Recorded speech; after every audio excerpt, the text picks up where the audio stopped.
Welcome to the races here at Timonium at the Maryland State Fair. I am your host, Callie Francois, and here to my left is Dave Rodman, your track announcer. Dave, how you doing this morning? Doing great today, Callie. Perfect weather for the fair. The humidity much lower. You're a little chilly out here. We were talking about it. I am very cold. 72 degrees. I'm totally fine with us getting back to that warmer weather, even though we probably will not be getting it, but I will just have to deal with it. Yeah, it's going to be a little warmer for the weekend, but right now, partly cloudy skies, just a great day, low humidity to take in the races and head over to the fair or alternate. Maybe make your wagers, step to the fair, come back and see how you did, watch a few. Get my blood rolling a little bit so I'm not sitting here freezing. It's because it's a little bit of a wind tunnel in here, and we are in the shade here on the second level here in the grandstand. Now, Dave, you have some stats on how the meet is going so far. Want to give us some of those figures? Quick recap that Angel Cruz is leading with 4 wins. The X-Man, Xavier Perez with 3. Multiple riders with 2, Toledo, Acosta, Lopez, Gomez, and Claudio Gonzalez with 4 wins on the meet so far after 3 days. Hugh McMahon, Jerry Robb, and Kieran McGee with 2. So very competitive, both trainer and jockey standings here at the Big T. I think I have an idea, or at least Claudio has an idea of how Timonium really works, because I know last weekend on a couple of different occasions, 2 of the wins at least, he just went and sent his horses about 10 lengths in front of the rest of the field, and that seems to be how Timonium works in general. So he certainly got ahead of the 8 ball on that. So let's see how the rest of the race meet shakes up. But let's get started on our overcap of the races today. Starting with race number 1, Waiver Maiden claiming 40,000 4 furlongs out of the dirt for the 2-year-old girls. Let's go over your picks to first, Dave.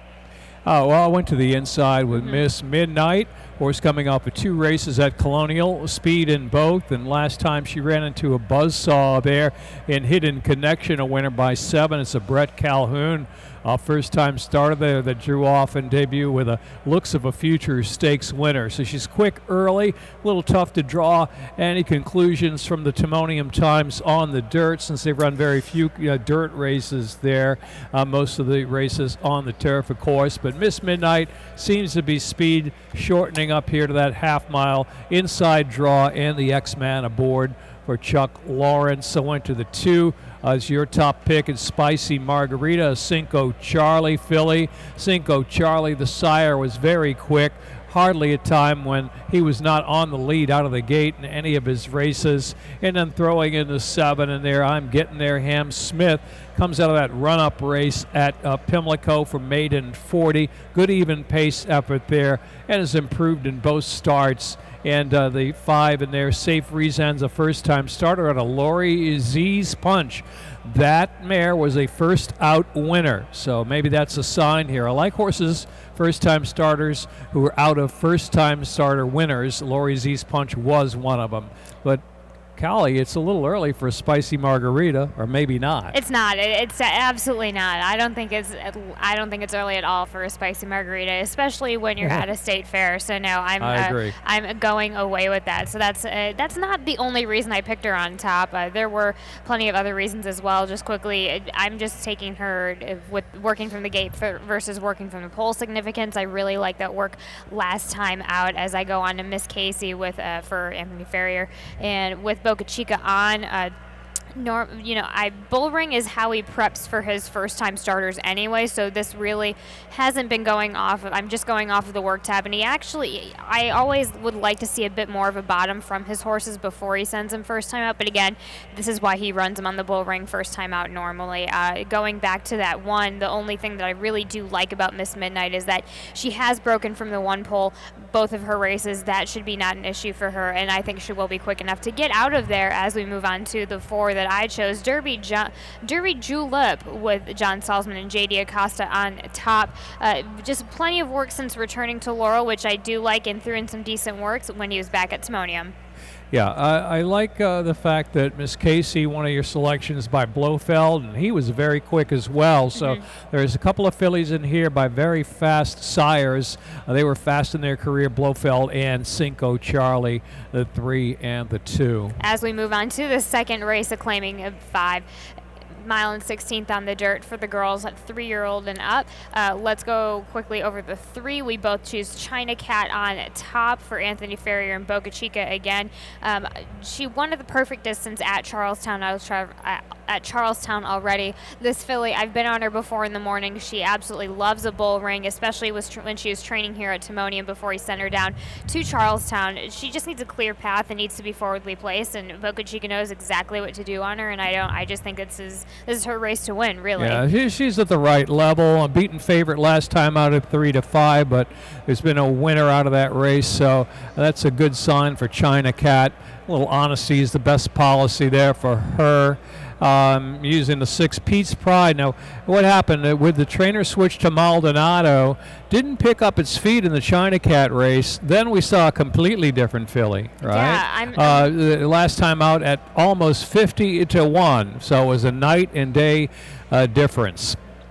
Can she run that back? Well, can she run back? That's my big question, which is why I have her picked underneath. I mean, this race does set up perfectly for her with an outer post for her. Unlike, and I've noted, unlike the other picks, as of late, she's been able to get up there. So let's see if she just gives us a repeat performance. Right. Maybe they've just figured her out, Maybe. So at 50-1, almost 50-1 win was not a fluke. So we got the same picks, kind of slightly different order in race 2. Correct. As we move on to race number 3, claiming 12-5 for about 6.5 on the dirt for the girls, 3 years old and up again. And we have some similar. We both have the 7 on or near the top. Slingin' Sammy B at 9-5 for Anthony Ferry and Boca Chica again. No work since she's run in early August, but I love her versatility. Although she's typically on the lead, she is able to take on challengers mid-race and be able to come back from that, which is what I really like about this filly. Those Parks races were strong. I'm a little concerned about her last race at Charlestown. The pace was slow, and she had really no excuse in that spot. So I tried to maybe think of a scenario here where Magical Luna will show speed and stay out. We'll press her.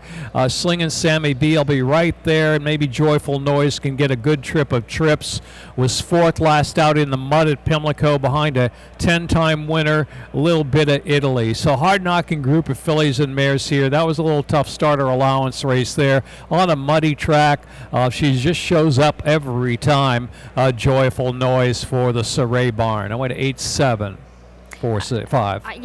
And I left her. I just left her off of my ticket just because I need to see some stuff to believe some stuff out of the Mario Saray barn lately. I know he ran them hard and quick at Pimlico, and I think his barn. To be honest, I think his whole barn just needs a bit of that break right now. So I'm kind of hanging back to see as we move on to the 4th race, a beaten nickel for half a mile on the dirt for the girls again. I choose Miss Haiti on top, the number 8, which for her, Kevin Gomez, Valerie Smith on top, hasn't been able to put a turf to dirt, but the last dirt has had plenty of speed back in Charlestown and on and off going. So I think if that can transfer, it's going to transfer very well to this race. Yeah, she's very quick on the dirt, really. When you dig down past those turf races, she's usually right there near the lead.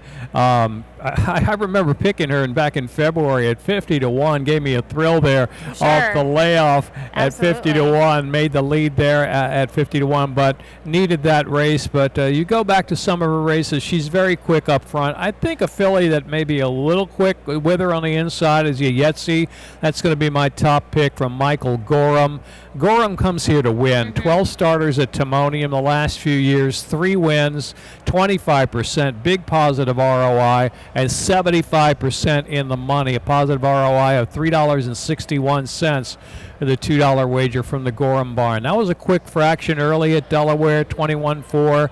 So I think it's going to be those two early in the race. I agree. Yeah. And I mean, the only difference between Yazzetti and the outside Miss Haiti is that when Yetzi I'm sorry, gets an early lead and gets comfortable, is able to take it all the way. So really it's all about who's going to break on top and who's going to break out top further than the other, and then we'll see how that plays out.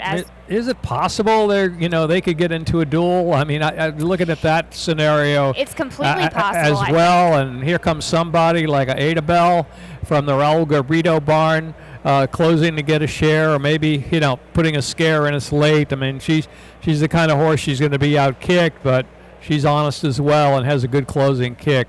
4 furlongs maybe a little too short for her, but I guess we'll find out. Yeah, I mean, it's regardless of how short the distance of the race, if it's a sprinting race, you're going to be going out of the gate busting anyway. So I feel like whoever gets the easier trip, and to be honest, it might be your top pick, Dave, that may get the jump on as we move on to race number 5, a maiden claiming 10, a half a mile again on the dirt for the girls, 3, 4, and 5-year-olds. We both picked the number 3 on top, Dudette, with Dale Capuano, JD Acosta on top. This distance just fits this horse rather easily. A really nice 30% turf to dirt ratio. I didn't get a chance to watch that Pimlico dirt, but this is exactly where she needs to fit. She's got speed, shortening her up. This hits her right on the nose. Yeah, I don't have a lot to say except maybe no surprises in here. Dudot, La Familia also with the early foot as well. First time starter in here, Minnetonka from the Jamie Ness barn. The past year he's 21% with first-time starters and 46% in the money, with a Munnings filly in this spot breaking from the rail. So there's something to consider if you don't like any of the fillies that have run in there. And second time. She's used to Timonium. She's been training over here at Timonium. It's been no problem. And then I know we both pick up Drink Whiskey and Rye from Mikey Trombetta coming off of a bit of a layoff. She gave a break for a reason. He is 17% first after the layoff, and it hasn't had an okay work tab, but again has had that Timonium experience. With a layoff like that, 245 days, you have to think something happened. They've corrected the problem. They're just dropping her in for the 10. Larry Johnson homebred, 2 winners out of that race, so it's a double key race if you believe in that angle. And off a layoff, Trombetta has a good record, 17%. So Drink Whiskey and Rye, drop, double key race, ran against Italian Dressing. You want to see that filly's form. You look a little, I think, running a little later today on the program. And absolutely, Dave, and I think as she they gave her a break for a reason, if you can tell off the last going. So again, Mike Trombetta is great off of the layoff, and he's also great with poor last race in clicking at a 19%, which is okay as we move on to the 6th race, another maiden claiming 10 for 6.5, stretching out a little bit, about 6.5 on the dirt for the 3, 4, and 5-year-old girls.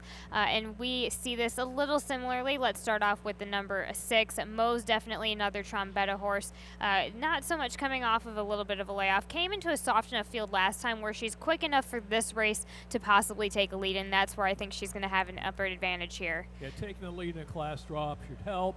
Sacred Sunny, the winner of that race, came back to run a very strong race next out, so she drops there from 25 down to 10. The only thing that's not appealing about this horse is really the price, right? So maybe an alternative would be Guapa Chica in here, that Linda Albert barn, second time off the claim, and its second time Lasix. So really first Lasix on the dirt off the claim, and also a drop. Rue La La is a first-time starter, the Schoenthal barn off a strong meet there at Colonial Downs. Barn 4% with first-time starters, so will she need a race is the question. Right, and that's the big question as I click on Celestial Diva for Hammy Smith with Thais Lipestina on. Just simply has enough speed up to get in there and get a nice piece of it, and to me I think that's the best she can hope for today, as they did enter for 6.5. Same level on the dirt at Colonial, but it was just a trainer scratch. Here she's back 3 weeks later as I finish up with number 7, looking for Love Lily Kirkness Perkinatez with Kevin Gomez on, able to take a lead and then cut back in distance. You know, last time out she just never fired. I'm scratching that last race out. I just feel like this horse, Filly, kind of bounces back and forth, and I think she'll enjoy Timonium as we move on to the 7th race. An allowance optional claiming 16 for the girls 3 years old and up for 6.5 on the dirt. We see this race again very similar, just in different aspects. We both pick Princess Kokachin on top, and I think she's back on to a little bit of what she showed us earlier this year back in May at Charlestown, breaking her maiden. Not only did she win last time out, but she showed a passing gear. You know, that was the thing to me. Yeah. You know, you look at all of her other races, speed, never really passed a horse. The last time out, very quick early fractions, horse got in front of her. She passed the horse. Was it the sloppy track that enhanced her and made her do that? I don't know, but I know she's in good form right now. Let's take it. Yeah, I'll take it. So, yeah.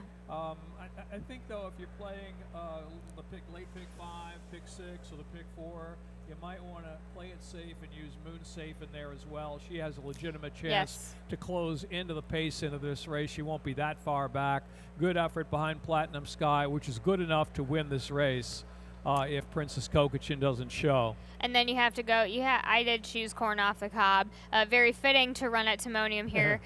Just going on. I'm just clearly going off of that last race at Monmouth, as he does have a great stat of moving these horses to Monmouth from the Maryland tracks and having great success with them. She just missed it on the head bob. Just has to get up there, and I think she will be able to with J.D. Acosta on top. Yeah, 6.5 really thinks going to help her. That 6 at Monmouth, good effort. Closed a little gap, beaten in a photo last time out. Retaining that form puts her in the picture as well. The leading trainer at the Big T right now, and that's Claudio Gonzalez. And then we finish up with Tweedaway Robin with Hugh McMahon and Angel Cruz on top. It's the big drop down. It's not really a big drop down, but it's enough of a drop down for me, just with what she has to compete with today. And I think her biggest thing is that she comes off of the pace, but is she going to be able to do that the way that Timonium has been playing out? We haven't been seeing a lot of come from behind pacers here at Timonium. Anything to add on the 6 horse? Well, I mean, you can maybe enlighten a little bit. Well, what do you do as a trainer or an exercise rider with a filly that's had a bad break from the gate multiple times, reared at the gate, broke in the air, bad break? The start has really, really cost this filly some paychecks and a couple of wins too. So I think at this point, At 4, you bring her back to the gate. I mean, I don't know. What do you do? You do, and I'm sure Hugh's done all he has been able to. And I think it's just a matter. She's a filly. She's eventually going to get over it. I think it's just a matter of fact. I think it's a weighted out kind of thing, which is why we both have her picked underneath as we move on to the penultimate race, the feature of the race, the allowance optional, claiming for 35. Mile and 16th on the dirt, 3-year-olds and up. We both see this somewhat similarly. Let's go to your top selection, Dave, to the poser, Hammy Smith with Dennis Arujo on top. Has had some experience at this level. It's been okay. The Bird Allen didn't work on the turf. Cutting back, really, I think the biggest thing with this horse is cutting back to the distance that he may like. He is sitting on a win, whether it's today or in a couple of weeks, 3 weeks at Laurel when we get back to the 1-turn mile, which is really his forte. That is his forte. Yeah, I would have to agree with that. It really is his best distance, but in this field and coming off that sprint, that was a really good effort. On a speed favoring day, Band on Tour, Cry No More, the Kieran McGee horse, Band on 2, Gary Capuano.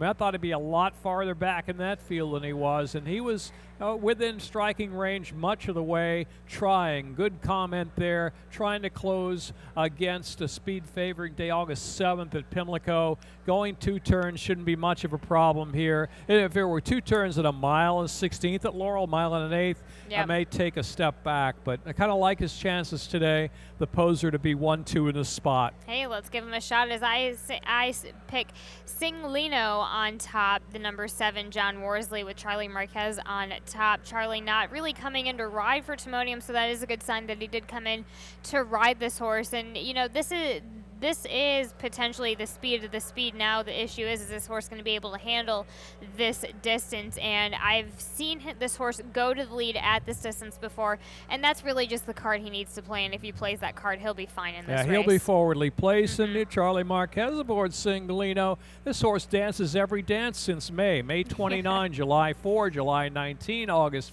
5th, August 19. Seems about average about every 15 days to the races here for Singolino. Sprint to a stretch out here for that Worsley barn, and a horse that's going to be maybe the one to catch. So I'm hoping that maybe he goes to the lead. The poser get position from post 2, which would be no problem coming off that sprint, and we'll see from the quarter pole home. Yeah, and then as we move on to the number 6, Walkaway Joe with Dale Capuano, JD Acosta on top. Another horse that's just been knocking at the door at this level and always getting a piece of it, and I think the same thing is going to happen again. He'll just get a piece of it today. He's a legitimate horse, especially the distance of ground.